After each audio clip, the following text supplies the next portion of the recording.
بسم اللہ الرحمن الرحیم۔ کسی کی امانت میں خیانت نہ کرے۔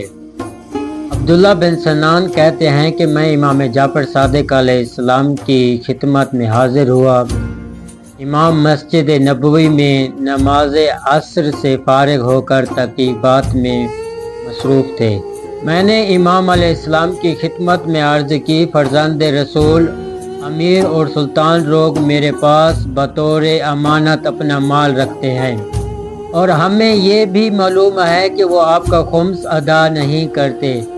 اگر ہم اس کے مال میں خیانت کریں تو آیا یہ جائز ہے؟ امام جعفر صادق علیہ السلام جب یہ سوال سنا تو امام علیہ السلام نے 3 مرتبہ اس سے کہا، خدا کی قسم، اگر میرے باپ علی علیہ السلام کا قاتل ابن مرجم بھی میرے پاس امانت رکھے تو میں اس کی امانت میں خیانت نہیں کروں گا اور اس کے مال کو میں واپس کر دوں گا۔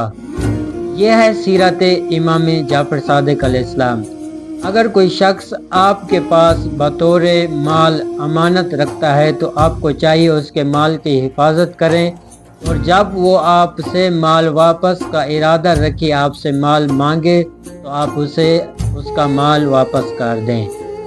دعائے خداوند عالم مجھے اور آپ سب کو سیرت امام جعفر صادق علیہ السلام پر چلنے کی توفیق عطا فرمائے۔